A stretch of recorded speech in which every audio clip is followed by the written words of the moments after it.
So, if you're learning English, I bet you know this feeling. You're in the middle of a great conversation, you're making your point, and then, poof, the perfect word just disappears from your brain. It is so frustrating, right? Well, you're not alone. In this explainer, we're going to break down 10 simple but really powerful tips to help you stop forgetting words and start speaking with a whole lot more confidence. I mean, seriously, does this feel familiar? You have the idea perfectly clear in your head, but the second you open your mouth to say it, your mind just draws a complete blank. It's that awful tip of the tongue moment, and man, it can just crush your confidence.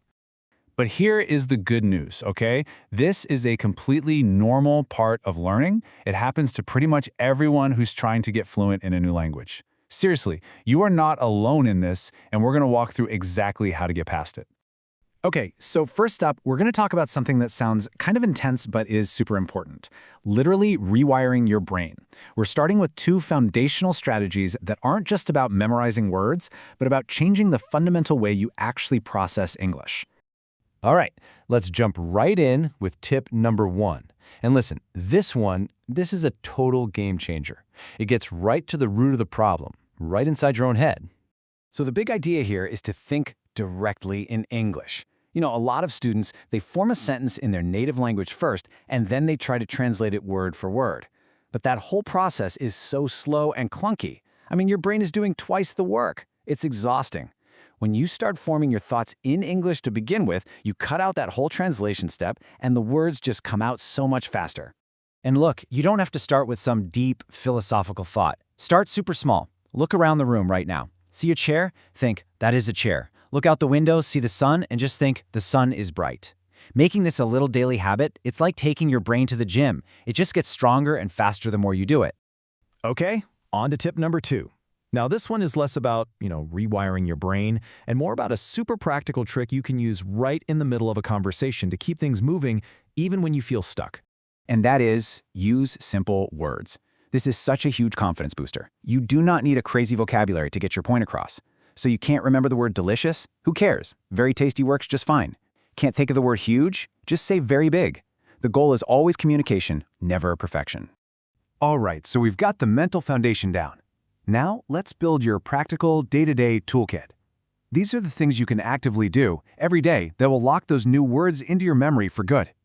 So this whole toolkit is built on a few key habits. Things like speaking every day, learning words in full sentences, using flashcards, watching and listening to native speakers, and of course, repeating and using the words you learn. Let's dig into a couple of the most important ones.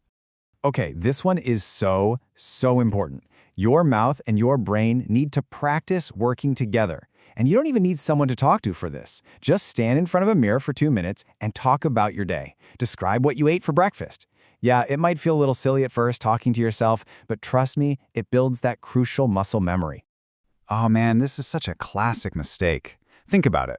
A word all by itself, like beautiful, is, well, it's just a piece of data. But put it in a sentence, the sky is beautiful today. Now it's a tool you can actually use. Learning words in context gives them meaning and, honestly, makes them 1,000 times easier to remember. And that brings us right to the power of repetition.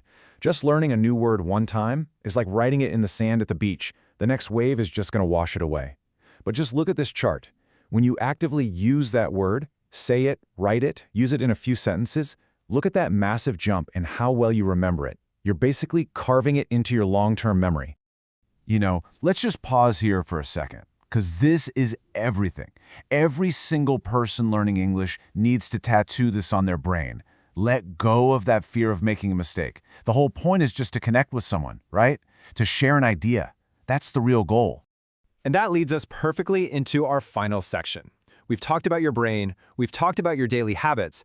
Now, let's talk about your mindset. How do you actually handle the pressure when you're in a real conversation? So, we're going to cover 3 last strategies here.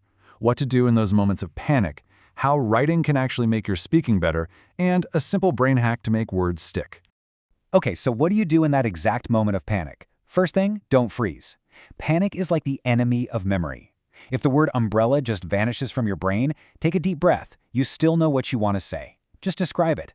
Say, that thing you use when it rains. People will know what you mean. The conversation keeps going, and you stay in control. Now, I know what you're thinking. Writing? How does that help me speak? But it's totally connected. When you write, it forces you to slow down, to actually find the right word, and to structure your thoughts. It reinforces that vocabulary in a different part of your brain, which makes it way easier to grab later when you're talking. And for our last tip, number 10, go visual. It's just a fact. Your brain is wired to remember pictures way better than it remembers abstract text. So when you learn a new word, don't just learn the letters. Picture the thing. Just like you see here. When you learn apple, actually see the red fruit. This creates a much stronger hook in your mind. So, there you have it. 10 simple but really powerful strategies to help you stop forgetting those words and finally start speaking with the confidence you want. But listen, the real key to all of this is consistency. This isn't about one giant marathon study session. It's about the small things you do every day. Every single day that you practice, even for just a couple of minutes, you're literally building a stronger, faster, more confident English-speaking you. So, I'm going to leave you with this question. Don't get overwhelmed and try to do all 10 things at once. That's not the point. Just pick one. Which one of these tips really clicked with you? Which one are you going to start with today?